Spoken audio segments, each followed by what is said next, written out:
오늘 이제 비상장 주식과 재산 분할에 대해서 이야기를 나눠보려고 합니다. 이혼을 할 때 비상장 주식과 관련해서는 재산 분할이 어떻게 될까인데요. 이거를 한번 말씀을 또 나눠보고 싶다고 생각했던 이유는 이렇게 생각보다 재산 분할 대상으로 주장을 할 수 있고 해야 되는데 이 자체가 대상인지 모르시는 경우, 또는 그래 대상인 건 되는구나, 그럼 이걸 어떻게 어떤 자료로 주장을 해야 되지? 를 모르시는 경우도 있더란 말이에요. 그래서 내가 당연한 권리인데 주장을 못해서는 또 안 되겠고, 또는 반대로 내가 이 주식도 가치로 환산해서 재산 분할해야 될 수 있는구나, 재산 분할을 줄 수도 있구나라는 걸 알아야 이거 이혼을 하는 데 있어서 하나의 또 참작 요소로 고려하실 수 있을 것 같아요. 오시면 같이 준비를 하겠지만 영상을 보시는데 내가 이 비상장 주식도 좀 궁금하다 하시면 도움이 되시라고 남겨봅니다. 의뢰 의뢰인분이 어느 날 이제 소장을 받으신 거예요. 근데 별다른 이혼 사유가 없는데 왜 이혼을 하자는 건가 싶기도 하지만 저런 사람이랑 나도 살고 싶지 않다 해서 이혼에 이제 동의를 하셨던 사안이거든요. 근데 상대방의 재산으로는 일단은 아파트가 눈에 보이는 걸로 있었고, 또한 상대방이 오랜 기간 주식회사를 운영하신 거예요. 그래서 비상장 주식을 보유하고 있었죠. 지분을. 가치로 환산하면은 상당했던 거예요. 그래서 우리가 첫 조정기일 전에 이 아파트 그리고 주식 등을 재산분할 대상으로 주장해서 이렇게 환산하니까 내가 이 정도 돈은 받아야 되겠네 라고 이제 조정안을 정리해서 갔죠. 조정위원은 법률 전문가일 수도 있고 아닐 수도 있어요.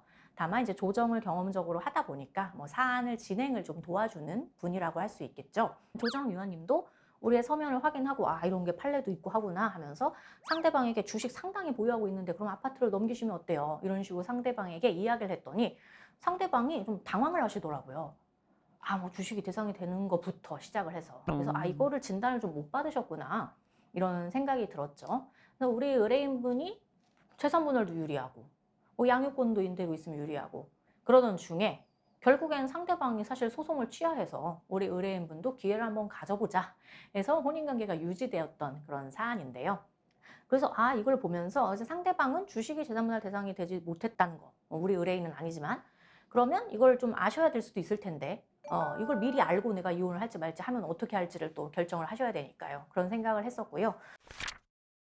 이분도 이제 지인의 지인분, 뭔가 이 인적 관계가 있긴 있는데 분이 오셨어요. 근데 내가 지금 이혼 소송을 진행 중인데 상대방이 사실 회사를 운영한다. 근데 그거 관련해서 내가 주장할 수 있는 게 있는지 궁금한데 상대방은 아니라고 하고, 그래서 지금 자료를 제출하라고 해도 제출을 안 하고 그 주장을 못 하고 있다.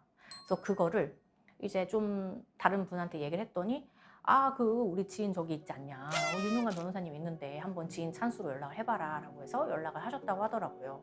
그래서 그때 또 한번 조금 놀랐죠.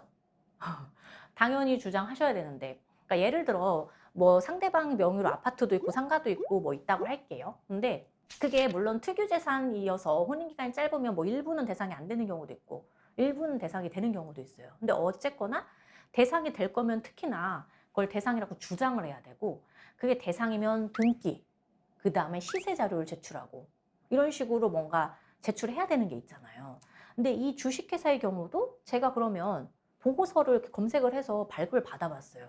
근데 가치가 꽤 있더라고요. 상대방도 거기에 지분이 있고. 근데 왜 이 자료 자체가 제출이 안 돼서 지금 아예 반영이 안 되고 있냐는 거죠. 이거는 이러이러하다, 이렇게 주장을 하셔야 되고 이러한 보고서를 제출하시면 법원에서 이걸 참작해서 판단해 줄 거다라고 해서 주장을 전혀 못 하시고 있던 거를 조언을 통해서 주장을 하시게 된 거예요. 그래서 1심 판결에서 그 비상장 주식이 인정이 됐는데 상대방이 보유하고 있는 주식만 14억으로 평가가 됐어요. 아예 그냥 재산 분할에서 빠질 뻔했던 게 들어간 거예요. 근데 원래는 당연히 들어가야 되는 건데 생각보다 당연히 주장해야 될 걸 주장하지 못하는 경우, 또는 주장을 하는 데 있어서 세부적인 것들이 누락되거나 오류가 있는 경우가 많다는 거죠. 물론 상대방 비상장 주식이 가치가 없을 수도 있잖아요. 그리고 굉장히 시작한 지가 얼마 안 되고 혼인기간이 짧아서 대상이 안 될 수도 있고, 근데 어느 경우에는 당연히 대상이 되고 그 가치가 상당한 경우가 있어서 주장을 하는 게 굉장히 의미가 있음에도 불구하고 몰라서 주장을 못하는 경우도 있다. 그럴 수 있다는 걸 아시면 좋겠어요. 당연한 권리를 이제 찾으셔야 되니까. 그런 사안들을 보면서 비상장 주식이 조금 낯설 수 있겠구나 이런 생각을 하게 됐습니다. 그래서 일단은 말씀드리는 거, 비상장 주식도 대상이 될 수 있다라는 거를 일단 말씀드리겠어요. 그 다음에 이제 상대방의 주식 보유야, 뭐 한국예탁결제원 등을 통해서 조회를 하면 어느 증권사의 주식을 보유하고 있는지도 나오고, 각 그 증권사로 보내면은 일정 시점 기준으로 상대방이 어떠한 종목을 어떠한 수량으로 보유하고 있는지도 나오고요. 그것의 가치는 물론 그 조회로도 나오고 검색해봐도 나와요. 이렇게 상장 주식은 우리에게 친숙한데, 비상장 주식은 상대적으로 친숙하지 않을 수도 있어요. 상대방이 이거를 보유하고 있는 것 정도는 이제 부부 생활 하다 보면 아는 경우가 많은데, 그럼 얼마를 어느 정도 보유하고 있고 그건 얼마냐? 그럼 보유하고 있다는 것 자체는 또 어떻게 증명하냐? 이런 것들이 좀 낯설실 수가 있다는 거죠.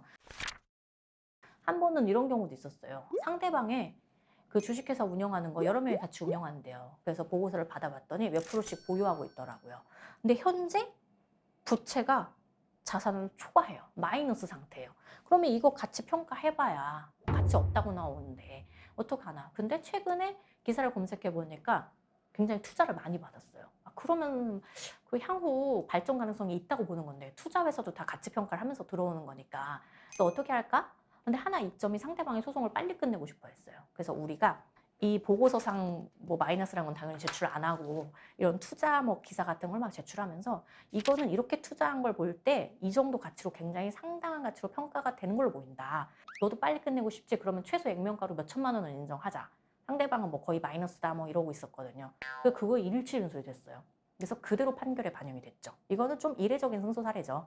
이게 어떻게 봐도 가치가 충분해. 감정평가 들어가도 손해가 아니야. 이런 사안도 있고. 근데 이런 사안임에도 불구하고 아까 말씀드렸듯이 주장 자체를 못하는 경우도 있더라. 그래서 제가 이제 말씀을 드리고 있는 거고, 또는 이게 가치가 없는데도 불구하고 주장은 그래도 해봐야 되는 경우가 있더라는 거죠. 이런 식으로 해서 비상장 주식도 뭐 가압류 가처분을 하는 경우도 있구나. 그 다음에 이것도 사안에 따라 대상이 될 수 있구나. 그렇다면 이걸 적극적으로 상대방의 비상장 주식 보유 사실 및 그거의 가치를 주장할 필요가 있겠구나. 이거는 감정평가가 뭔가 정석적인 방법일 수는 있겠지만, 평가를 신청할 건지 말 건지, 또는 평가를 신청하기 전에 다른 자료를 통해서 주장해 볼 수도 있구나. 이런 거를 참고하셔서 구체적인 사안에 맞게 진단을 받으실 필요가 있겠습니다.